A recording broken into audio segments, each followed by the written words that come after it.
Welcome to Peep This Out Reviews with NK. Stay frosty.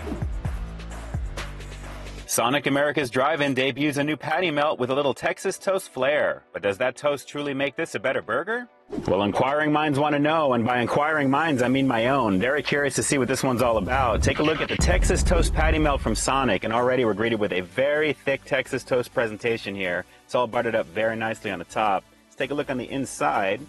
Looks like we have got some grilled onions, we've got some mayo, looks like we've got some mustard in there. We've got 2 slices of cheese, and that's all with a 1/4 pound beef patty here, guys. Looking a little on the thin side, I got to admit. Let me see if we can go a little further in, and it looks like nothing on the bottom. So a pretty simple build on this one, but definitely smells tasty. I got to admit, guys, you can really smell the grilled onions in here. And the presentation is fairly thick on that toast, but guys, it is just a little small compared to my hand. This is definitely a small burger for $3.99. Let's see if the flavor is going to deliver on this one, though. It's the all-new Texas Toast Patty Melt here at Sonic America's Drive-In. Let's peep out this flavor. Yeah, it's definitely a pretty small burger size-wise, at least for my hands, but it is thick, and that actually is a very cool thing. So, like always, before we get into this one, if you guys are fans of high-quality, delicious-looking food reviews, make sure to hit that subscribe button down below, and don't forget to tap the bell icon so you can be notified as soon as new content drops every week.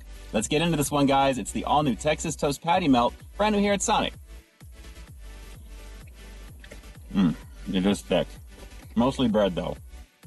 Well, it's a little on the dry side. Even with the butteriness that I'm getting from that bread, there's really not a lot of moisture that I'm getting, with the exception of the cheese adding some nice creaminess to it. But the meat itself is a little on the dry side. Let's keep going with this one. I'll give you the close-up. Flavor, though, not too bad. Well, it is Texas toast, so you are expecting the bread to be thick, and you can definitely tell it is. But as you can see in the very middle there, the meat itself is a little on the thin side. Even though it's a 1/4 pound patty, it can definitely use some more moisture. The flavor is just okay, but the mixture of the grilled onions and the mustard are really what's singing with this one, on top of the creaminess of the cheese. But so far, it's just okay.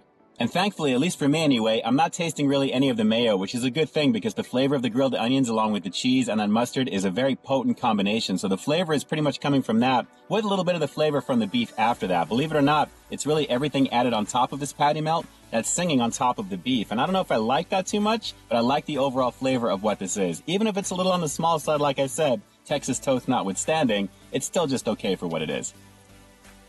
So let's do a little 360 just to round this one out. Well, I'm definitely getting a patty melt vibe with this one, especially with the grilled onions and the cheese. I only wish the meat itself that it's on was just a little bit thicker, like I always said. It really doesn't feel like a 1/4 pound of beef considering how small it is. And even though the Texas toast is thick, the overall appearance is a very small sandwich. So for $3.99, it's just okay. The flavor is decent, but I just wish the overall burger itself was thicker to match the thickness of the Texas toast itself. But again, just okay.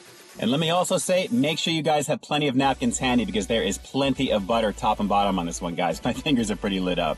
So overall, I'm going to have to give the Texas Toast Patty Melt here at Sonic just an okay 7 out of 10. I think you obviously know how I feel about this one based upon everything you've seen and heard up to this point. So do me a quick favor. Drop some comments down below. Let me know if you're going to be giving this one a shot. And if you are you genuinely a fan of patty melts to begin with? Drop those comments down below and definitely let me know. And with that, this is ENK closing out another episode of Peep This Out, bringing you brand new content every single week here on my channel. So why stay tuned for the next review coming real soon. In the meantime, stay frosty. Now, can you imagine a garlic butter Texas toast patty melt? That would have been an amazing upgrade to this burger, easily. All right, guys, until next time, I'll talk to you soon. But hey, real quick before you go, and just in case you haven't already, take a look at the last review that I put out right up over here, along with what I think YouTube's going to recommend for you to check out as well. As always, I think you'll find something to like in both of them, and I'll definitely catch you in the next one. See ya.